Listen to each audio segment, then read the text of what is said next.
Hit it, hit it.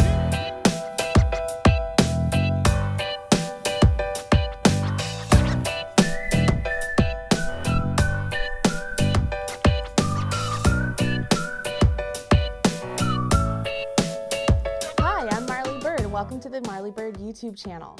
In this video, I want to show you how to do a fun little stitch that I like to call the Little Hearts stitch pattern. I've used this stitch pattern for several different patterns, including one that's free and available over at redheart.com called the Catskills Cape. If you look down here, I'm going to show you what the stitch pattern looks like, and then I'm going to show you how to get started on making one for yourself. All right, for this particular stitch pattern, you can see why I call it the Little Hearts. Can you see right here where I'm pointing with my hook where it looks like it's an actual heart? We are going to make that stitch by combining a double crochet, chaining threes, a single crochet, chaining threes, and a double crochet all in the same spot. As we do that and we work the whole piece, we get this look of a really cute heart.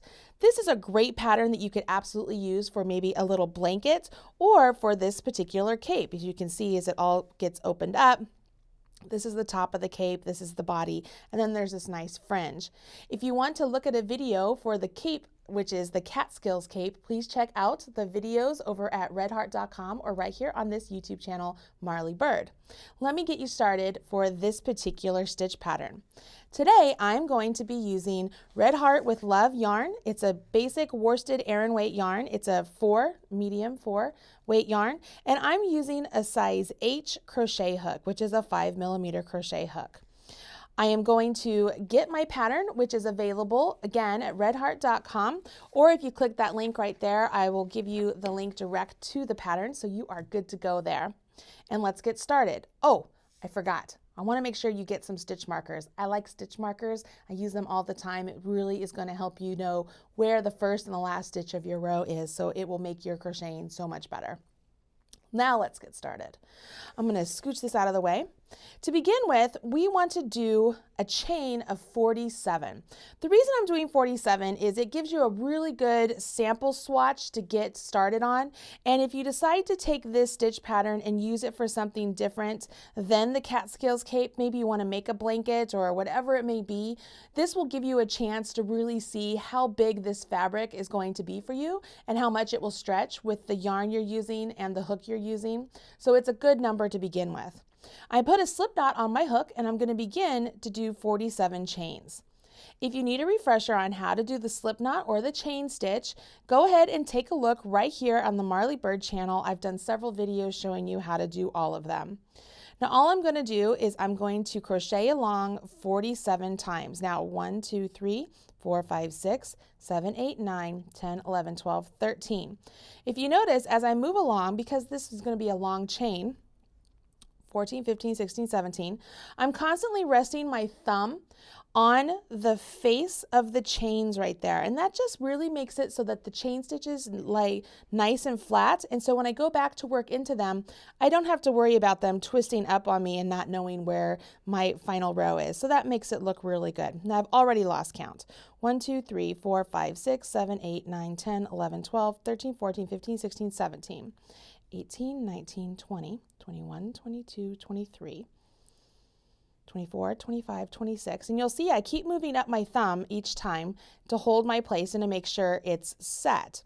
27, 28, 29, 30, 31, 32, 33, 34, 35, 36, 37, 38, 39, 40, 41, 42, 43, 44, 45, 46, 47. Again, if I were even just to lay this out, see how straight, nice and flat that is? So that's a great way you can do that.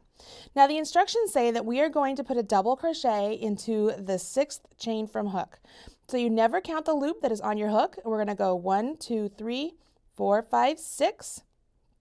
We're going to put a double crochet right there. Now the next part of the instructions tells us what these skip chains represent, and they represent a double crochet and a chain 2.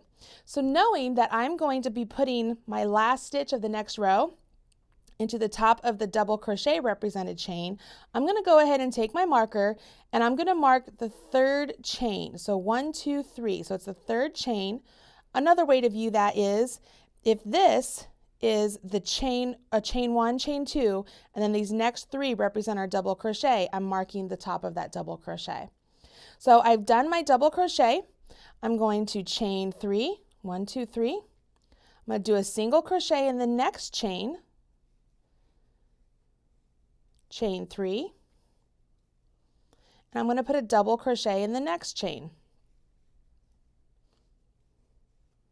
Now I'm going to skip some chains, okay? So I'm going to go along and I'm going to skip 1, 2, 3 chains, making sure that's correct. Skip the next 3 chains, and I'm going to put a double in the next one. So skip 1, 2, 3, yarn over, and I'm going to put a double crochet in the next one. And I'm beginning to repeat. If you'll see on the instructions, we did the asterisk part. So we've done double crochet, chain 3, single crochet in the next part, chain 3, 1, 2, 3, and double crochet in the next chain. 1, 2, for my pull through. We're right there. And now I'm going to go ahead, and it's at the asterisk, so I skip again. 1, 2, 3. I want you to go ahead and continue doing this down your row. Join me back here and I'll get you started for row 2, okay?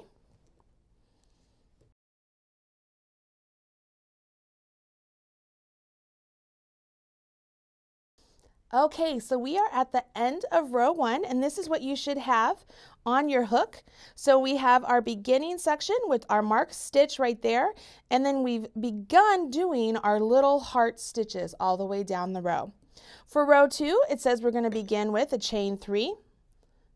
So we do chain 3, 1, 2, 3, and then turn. That's my preferred method of beginning rows, but not all patterns are written that way. Just a little word to the wise. If you prefer that method as well, you can absolutely change things to make it so that you start that way as well, instead of turning and then doing your chains. Now it says we're going to skip the next chain 2 space. So this space right here, we're going to skip. And in the next double crochet, so right there, we're going to put a double crochet, a chain 3, single crochet, a chain 3, and a double crochet, all in the same space. Now here's a little tip. If we don't want to put it into that actual double crochet and we want to work it into this space where the 2 double crochets kind of meet up, we could do that, okay? It's up to you. The instructions say they want me to put it right here into this double crochet. I'm going to do that for the first one, and then I'm going to show you what it looks like by putting it into the space between the double crochets so you can decide which one you like better. So I'm into the double crochet. I'm going to double crochet, chain 3, single crochet, chain 3, and then double crochet. All of that into that chain space. Now by doing that, see how it's kind of left that butt of the stitch underneath there? I prefer to hide the butt of the stitch, so I like to go into the whole space. So let me show you what that looks like. I don't do any sort of chains or whatnot. I just completely skip this next chain 3, skip this chain 3, and I'm coming all the way over here where the instructions want me to do all that again into this double crochet. But again, I'm not going to do that into the double crochet. We're going to change that up a little bit. So in order to do that, I'm going to yarn over my hook. I'm going to come over here where it wants me to put it in that double, but I'm going to go into that whole space, okay? And I'm going to put all of those stitches that it wants me to do right there. So I'm going to do a double, a chain 3, a single, a chain 3, and a double. Okay? See how I don't have a butt hanging out anymore? So over here I have that little loop. Over here I don't. I could carry on, decide which method you want to use, and be consistent. So whichever one you want to use that. I would carry on, I skip this 3, I skip this 3, and I come over here to this section right here, and that's the one I'm going to work into. So I'm going to go ahead, I'm going to go into the space for this one. If this were something actual, I would go back and rip back and fix that one as well. But I've done the double, chain 3, do a single, chain 3, and do a double. You see that? So if I set this down, you can see I'm starting to get my little hearts. Go ahead and finish your row 2. Join me back here. I'll get you started on row 3, okay?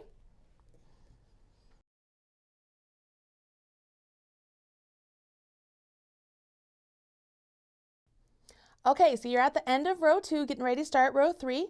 I want to point out that my very last stitch on my row 2 is going to be into that marked stitch that I did at the very beginning. And so it's the 3rd chain of my turning chain. Because I've marked that stitch, it makes it so much easier to know that that's where my last stitch goes. I think on row 2, I forgot to mention that you should mark the top of that initial chain 3. So if you forgot to do that, go ahead and do that right now. Go back and put a marker at the top of your initial chain 3 turn. And you're going to do that throughout because this pattern is a repeat of rows 2 and 3. So make sure you carry up your stitch marker up onto the chain 3 side and over here on the chain 5 side of the next row that we're going to be doing. So right here, I'm at the end and we're going to begin row 3 with chain 5, 1, 2, 3, 4, 5. And as I just mentioned, we're going to move our marker up. So I've turned, taking my marker, I'm going to pop it out of here, and I'm going to mark the 1, 2, 3rd chain that I completed because the next 2 chains represent 2 chain stitches, but that 3rd chain represents a double crochet. And I want to know that because that's the last stitch of the row when I come back down, okay? Once I've done that, so I've done my double crochets and I've turned, or my chains, I've turned. Now I'm going to double crochet in the first double crochet. So I'm going to double crochet in the first double crochet right there. Now I'm going to skip the next 2 chain 3 spaces. So I'm skipping that one and I'm skipping that one and I'm coming over here to where this double crochet is right there. And I'm going to put my double crochet, chain 3, single crochet, double crochet. Now here, remember, if down here you put it into the actual stitch, do that again. If you put it into the space so that your butt didn't show, do that. Stay consistent, okay? On this example, I put it into the actual stitch, so I'm going to show you how to do that. So I yarned over, skipping chain 3, coming over here. I'm into the actual double crochet stitch. I'm putting a double, chain 3, put a single, chain 3, and then I put a double. Then once again, I skip, and I come over here to where this chain 2, or not chain, the double crochet is, and I do it again. So I'm going to put a double, chain 3. I always lose my hook on that last of the chain 3, don't I? Now my yarn's splitting. Chain 3, single crochet, chain 3, and then my double. Okay, I'm going to set this down so you can kind of see what's going on here. You can see that I'm starting to get little hearts here. It's a little hard to see here with the solid color, so I'm going to bring over the sample so you can see as it changes colors what it looks like. Now this yarn is the Boutique's Unforgettable Yarn by Red Heart. And so the color changes in this particular pattern for the Catskills Cape is done all in the yarn. So there is no work there, you guys. It's so easy. But as each row was made, the colors naturally changed. So it makes it really easy to see the color changes in the stitch pattern, or makes it easier to see the stitch pattern because of the color changes. But you can see here, if I look at the purple, it looks like it's a heart. I look up here at the pink kind of salmon color, it looks like a heart. And that's why I've called this pattern the Little Hearts pattern. I hope you find this really easy. To continue on with this pattern, all you need to do is repeat rows 2 and 3 until it's the height or whatever it is you want to make, and it is what it is. There you go. That's all you have to do. You can use this, again, as I mentioned, it'd be great for a little baby blanket. Maybe you use it as a little part of a motif for a sweater, or you want a pattern that's already written up. The Catskills Cape is all complete. It's available for free over at redheart.com, including all of the materials that they're not for free. You can purchase them. They're all listed right there. You can just click on each one and have it mailed directly to your house, and you can make this pattern and go on your merry little way. If you want a little help with it, no worries. There's a video right here on redheart.com and over at the Marley Bird YouTube channel specifically for the Catskills Cape. I hope you enjoyed today's lesson, and I will catch you again next time. Thanks.